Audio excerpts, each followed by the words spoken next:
আলামিন তার পিতা জীবিত আমার পাশে দাঁড়িয়ে আছে রব্বুল আলামিন। আল্লাহ আল্লাহ দুনিয়ার সবচেয়ে কষ্টকর বিষয় রব্বুল আলামিন সন্তানের লাশ বাবার কাঁধে, যে সন্তানকে কোলে পিঠে করে এত বড় করে রব্বুল আলামিন, সে সন্তানকে কবরস্থ করা দুনিয়ার সবচেয়ে বড় বোঝা আল্লাহ। আল্লাহ ইয়া রব্বুল আলামিন আমাদের পিতাকে রব্বুল আলামিন তুমি সবরে জামিল দান করো আল্লাহ। ইয়া রব্বুল আলামিন কিয়ামতের ময়দানে তাদেরকে অনন্ত সুখের ওই জায়গায় জান্নাতুল ফিরদাউসে একত্রিত করে দাও আল্লাহ। ইয়া রব্বুল আলামিন খাস করে তার পরিবারের উপরে তুমি রহমত নাজিল করো আল্লাহ।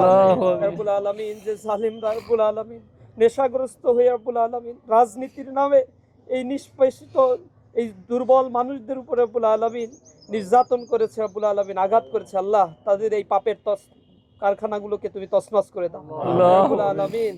তাদেরকে উপযুক্ত শাস্তি দুনিয়া এবং আখিরাতে তুমি দান করো আল্লাহ। রব্বুল আলামিন এই জমিনকে তুমি কবুল করো আল্লাহ। সেই সাইফুল্লাহ যে আদর্শ লালন করতে আল্লাহ, সেই আদর্শের ঝান্ডা আমরা বয়ে বেড়াচ্ছি রব্বুল আলামিন, আমাদেরকে তুমি যোগ্যতা দান করো আল্লাহ। রব্বুল আলামিন কিয়ামতের ময়দানে আমাদের সকলকে একসাথে বসবাস করার সুযোগ তুমি দান করো। সুবহানা রাব্বিকা রাব্বিল ইজ্জাতি আম্মা ইয়াসিফুন ওয়া সালামুন আলাল মুরসালিন ওয়ালহামদুলিল্লাহি আলহামদুলিল্লাহি রাব্বিল আলামিন।